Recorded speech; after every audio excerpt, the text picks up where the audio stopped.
বন্ধুরা,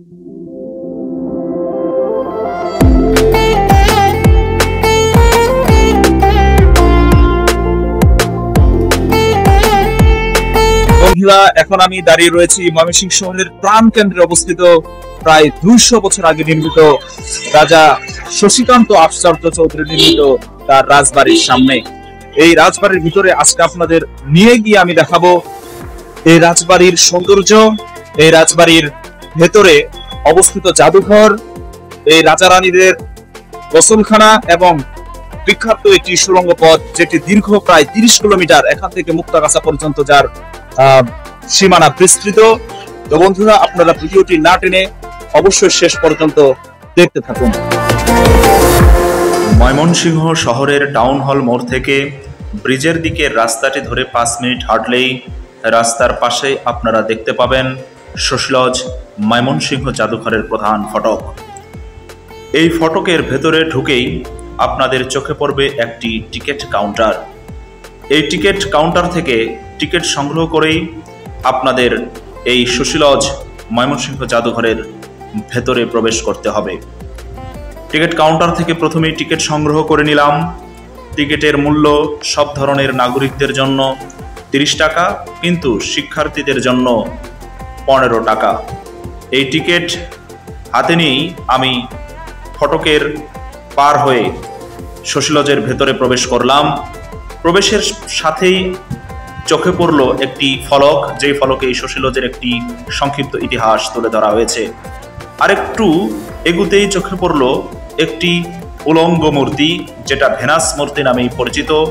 এই মূর্তিটি নিয়ে আসা হয়েছিল সুদূর ফ্রান্স থেকে। মূল রাজবাড়িটির সামনে বিশাল বিস্তৃত জায়গায় ফুলের গাছ দিয়ে সৌন্দর্য বর্ধিত করা হয়েছে। আজ এত দর্শকের দেখা পাবো এখানে আমি আসলে ভেতরে ঢোকার আগে কল্পনাও করিনি। প্রচুর দর্শকের সমাগম দেখতে পাচ্ছি। এর ফাঁকে আমি আপনাদের এই শশীলজের একটি সংক্ষিপ্ত ইতিহাস তুলে ধরছি। মুক্তাগাছার জমিদারির তৃতীয় পুরুষ সূর্যকান্ত আশ্চর্য চৌধুরী এই রাজবাড়িটি নির্মাণ করেন 19 শতকে। প্রায় 41 বছর জমিদারি পরিচালনার প্রেক্ষাপটে বহু জনহিতকর কাজ করেন সূর্যকান্ত। ময়মনসিংহে স্থাপন করেন একাধিক নান্দনিক স্থাপনা। 19 শতকের শেষ পাদে ময়মনসিংহ শহরের কেন্দ্রস্থলে 9 একর ভূমির ওপর একটি দ্বিতল ভবন নির্মাণ করেন সূর্যকান্ত। নিঃসন্তান সূর্যকান্তের দত্তক পুত্র শশীকান্ত আশ্চর্য চৌধুরীর নামে এই ভবনের নাম রাখা হয় শশীলজ। বিখ্যাত এই ভবনটি 1897 সালের 12 জুন গ্রেট ইন্ডিয়ান ভূমিকম্পে বিধ্বস্ত হলে অত্যন্ত ব্যথিত হন সূর্যকান্ত আশ্চর্য চৌধুরী। 1905 সালে ঠিক এই স্থানে নতুনভাবে নির্মাণ করেন শশীলজ। 1911 সালে শশীলজের সৌন্দর্য বর্ধনে তিনি সম্পন্ন করেন আরও কিছু সংস্কার কাজ। নবীন জমিদারের প্রাণান্ত প্রয়াসে শশীলজ হয়ে ওঠে অনিন্দ্য সুন্দর ও অপরূপ। রাজবাড়ির ভেতরে প্রবেশ মুখে আপনাদের চোখে পড়বে বঙ্গবন্ধু গ্যালারি। এই রাজবাড়িটি অনেকগুলো কক্ষ দ্বারা পরিবেষ্টিত একটি বিশাল বাড়ি। রাজবাড়ির বারান্দা দেখছেন আপনারা, দেখতে পাচ্ছেন সামনে কালো রং করা কাঠের যে দরজাগুলো, এই দরজার ভিতরেই সেই জাদুঘরটি অবস্থিত। যে জাদুঘরে আশ্চর্য পরিবারের ব্যবহৃত বিভিন্ন আসবাবপত্রের সাথে সাথে বিভিন্ন মধ্যযুগীয় নিদর্শন, সেই সৌন্দর্যগুলো আমি আপনাদের দেখাতে পারছি না, কারণ জাদুঘরের ভিতরে ছবি এবং ভিডিও করা প্রত্নতত্ত্ব অধিদপ্তর কর্তৃক নিষেধ করা হয়েছে। আমি এখন এই জাদুঘরের পেছনের যে ফটক সেখানে দাঁড়িয়ে রয়েছি।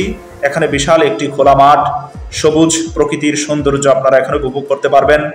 সামনে আপনারা যে দ্বিতল বিশিষ্ট বাড়িটি দেখতে পাচ্ছেন, 3 দিক থেকে সিঁড়ি রয়েছে ওঠার জন্য কিংবা নামার জন্য।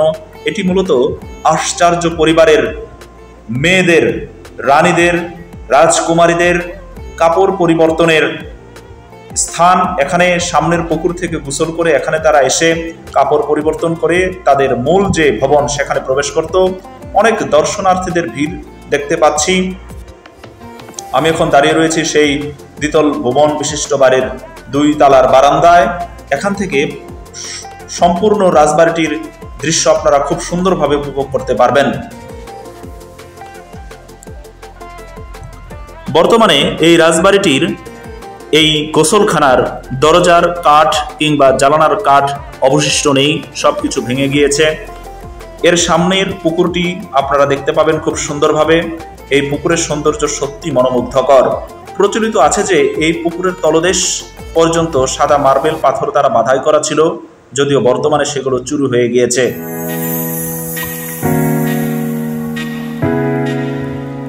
এই পুকুরে নামার জন্য একটি সুন্দর পুকুর ঘাট রয়েছে। অনিন্দ সুন্দর সেই পুকুর ঘাটটি সাদা মার্বেল পাথর দ্বারা বেষ্টিত।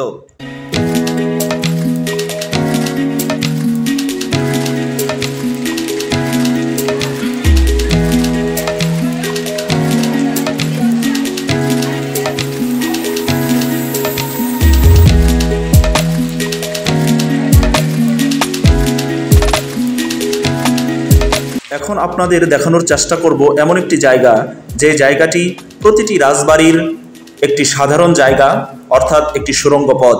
যেই সুড়ঙ্গ পথ দ্বারা বিপদের মুহূর্তে তারা তাদের রাজবাড়ি, তাদের রাজভবন পরিত্যাগ করত। সবসময় সব রাজাদের বাড়িতেই এটি ছিল। বন্ধুরা, আমার পিছনে যে জরাজীর্ণ জঙ্গলে ভরা জায়গাটি দেখতে পাচ্ছেন, এটা আসলে একটি সুড়ঙ্গ পথ। এই সুড়ঙ্গ পথ দিয়ে এখান থেকে এই রাজা শশীকান্তর পরিবাররা যোগাযোগ রক্ষা করতেন মুক্তাগাছা জমিদার বাড়ির সাথে। এই শশীলজ থেকে মুক্তাগাছার জমিদার বাড়ির দূরত্ব প্রায় দীর্ঘ 30 কিলোমিটার। এই দীর্ঘ 30 কিলোমিটার ধরেই এই সুড়ঙ্গ পথটি রয়েছে।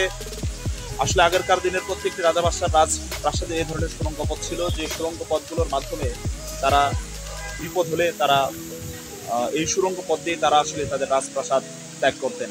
এই সুড়ঙ্গটি 1971 সালে মুক্তিযুদ্ধের সময় পাকিস্তান সরকার বন্ধ করে দেয়, ভেঙে দেয় এক প্রকার বলতে গেলে। আজও সেই চিহ্নটি রয়ে গেছে। যেহেতু রাজবাড়িটি 9 একর ভূমির ওপর অবস্থিত, তাই এই রাজবাড়ির আশেপাশে অনেক খোলা জায়গা রয়েছে। খোলা জায়গাগুলোতে বিভিন্ন ধরনের ফল গাছ কিংবা ঔষধি গাছ রয়েছে। এর আশেপাশের প্রকৃতির যে সবুজ সৌন্দর্য, সেইগুলো সত্যি মনোমুগ্ধকর। আপনারা আপনাদের প্রিয়জন কিংবা পরিবার নিয়ে খুব সহজেই এই রাজবাড়িটি ভ্রমণ করতে পারেন। এই রাজবাড়ির পাশেই অনেকগুলো ভবন রয়েছে, যেগুলো এখন জরাজীর্ণ হয়ে গিয়েছে।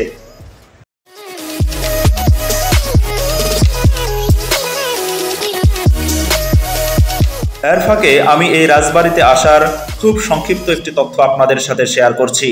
বাংলাদেশের যে কোনো প্রান্ত থেকে আপনারা প্রথমে চলে আসবেন ময়মনসিংহ শহরে। ময়মনসিংহ শহরে আসার পর ময়মনসিংহ শহরের সবচেয়ে পরিচিত যে জায়গা টাউন হল মোড়ে আপনারা চলে আসবেন।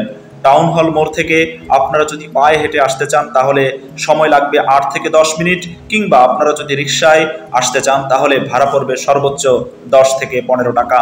প্রিয় বন্ধুরা, আপনারা দেখছেন রাজবাড়িটি মধ্যযুগীয় একটি নিদর্শন।